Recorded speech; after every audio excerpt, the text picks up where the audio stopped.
Mon cher Baruch, il paraît que tu affirmes l'unité fondamentale de la nature et de Dieu. Tu confonds l'ordre logique et l'ordre ontologique, mon ami. Les essences et les existences sont les deux faces de l'être un. Une illusion, émanant des idées alors. C'est la véritable réalité.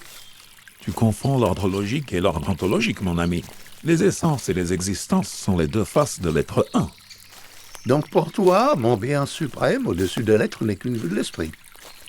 Disons que le fini et l'infini s'impliquent mutuellement dans la substance divine, sans hiérarchie. La perfection est immanente au réel. C'est un peu réducteur quand même. Et la transcendance dans tout ça? Elle se manifeste ici-bas à travers notre connaissance du troisième genre, l'intuition des essences singulières en Dieu. Pas besoin de fuir dans un arrière-monde. C'est une façon élégante de boucler la boucle, je le reconnais. Mais quand même, il manque une dimension d'altérité à ton immanence. La seule altérité qui vaille est éthique. Comment augmenter sa puissance d'être et de penser en Dieu? C'est ça l'enjeu véritable. Et alors, Baruch, on fait son immanent? Pas trop dur de vivre sans au-delà.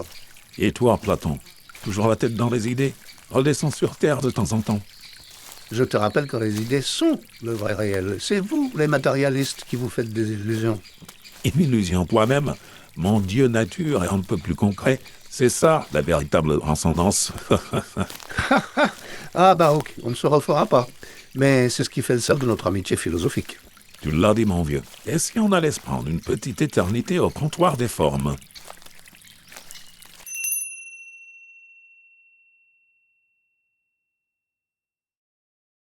Dans ce dialogue, Platon et Spinoza confrontent leur conception de la réalité et du divin. Pour Platon, le monde sensible n'est qu'un reflet imparfait d'un monde idéal transcendant. Spinoza affirme au contraire que tout découle d'une substance divine unique, immanente au réel. Leurs perspectives semblent opposées. Dualisme et transcendance chez Platon, monisme et immanence chez Spinoza. Mais l'harmonie dynamique propose une synthèse originale qui les réconcilie. Elle conçoit une infinité de mondes formant un continuum, des plus denses aux plus subtils. Tous expriment la perfection divine, mais à des degrés variables de matérialisation ou de spiritualisation. Ainsi, les mondes les plus denses, lieux d'expériences difficiles, correspondraient aux reflets sensibles de Platon.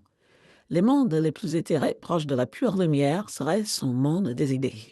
Ainsi, l'harmonie dynamique nous invite à dépasser l'opposition apparente entre transcendance et immanence.